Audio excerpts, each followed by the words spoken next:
Good afternoon, my name is Travis Thiessen. Today I'm going to be talking to you about gays in the military and why I'm against the repeal of the Don't Ask, Don't Tell policy. Let's go into a little bit of history about gays in the military. First off, I'd like to talk to you about an article that was by the U.S. Naval Institute. And they were saying in there about in World War II, being gay was considered a mental illness, and you would have been discharged and denied your benefits due to a psychopathic personality disorder.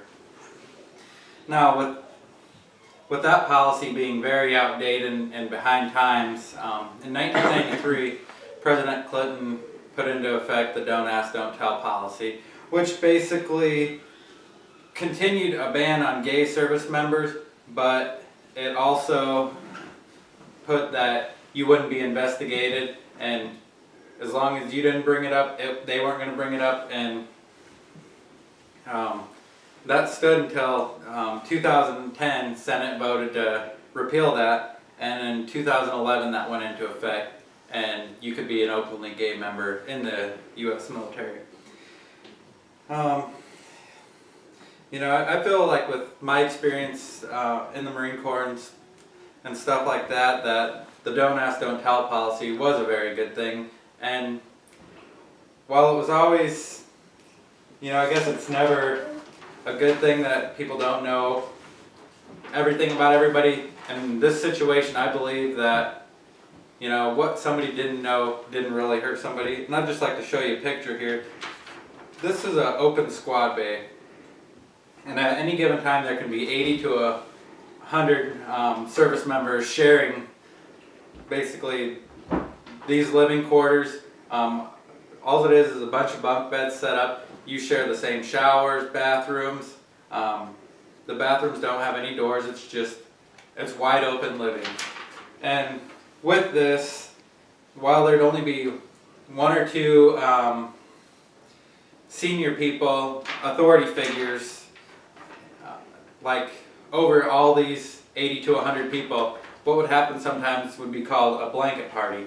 And that would be where the minority would basically get overrun by the majority. And so you say you'd have one gay service member, and then like 10 or 12 of the other not gay service members or people who didn't agree with that person would basically go throw a blanket over their head and beat the crap out of them, and there would be no witnesses because nobody was going to tell on the other person, and the person with the blanket over their head wouldn't know who it was because they had a blanket over their head and couldn't see any witnesses.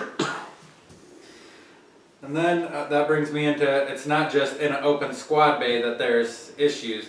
It comes to issues, while I lived on base, the first duty station I was at, it was a 4-man room.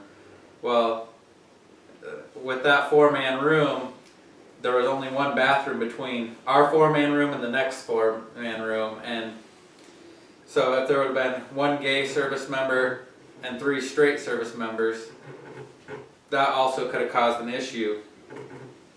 Also, when it comes to military billeting, they don't allow men and women to share rooms.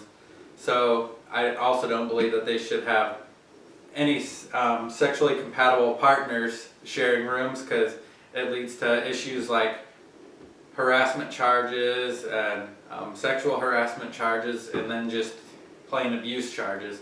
And you know, a lot of people say things don't happen in those rooms and that they're monitored. I can tell you firsthand, there's a lot that goes by that senior members never see. The next thing I guess I'd like to talk about is, I got a picture here, and basically it shows, it says, "You're a nice guy and all, and I know you love your country and want to defend it, but now that I know your sexual orientation, I'm uncomfortable and you'll have to get out." That's basically, to me, and you know, everybody has their own views of it, but that to me is basically showing 2 younger military members. Because when you get into the, you know, younger ranks of the military, which is the majority,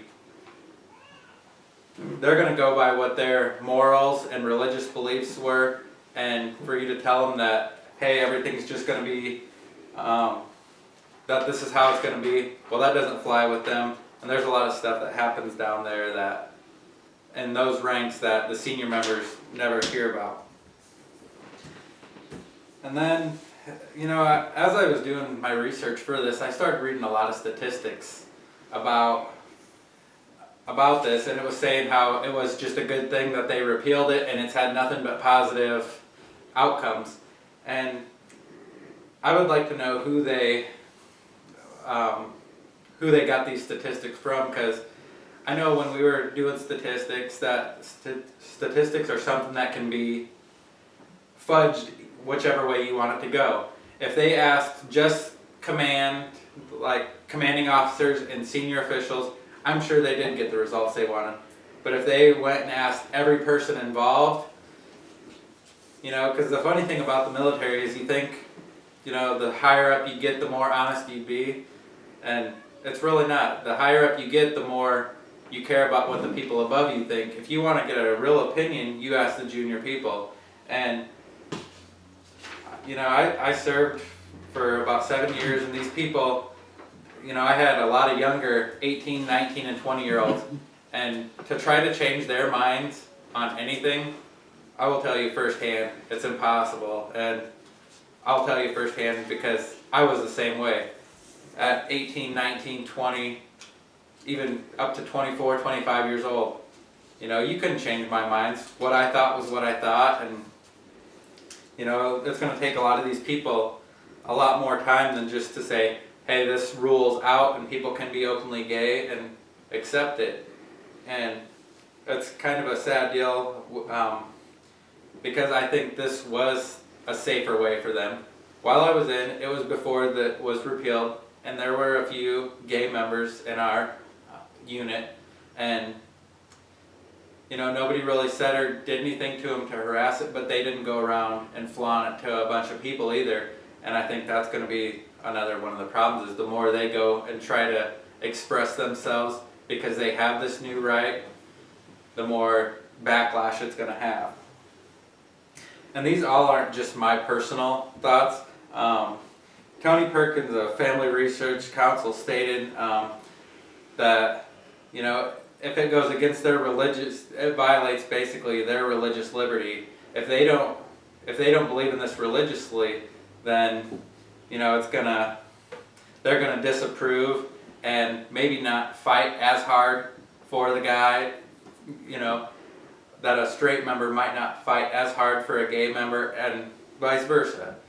I'm not saying that there's a right or a wrong on either one of them. I'm just saying that I feel and that I think it was the best policy that the don't ask, don't tell. That way the gay members could still serve. And I'm for anyone who wants to serve their country, gay, straight, it doesn't matter. But I think that this just, with the repealment, it opened a whole new world of abuse for them, and I think that basically concludes what I had to say.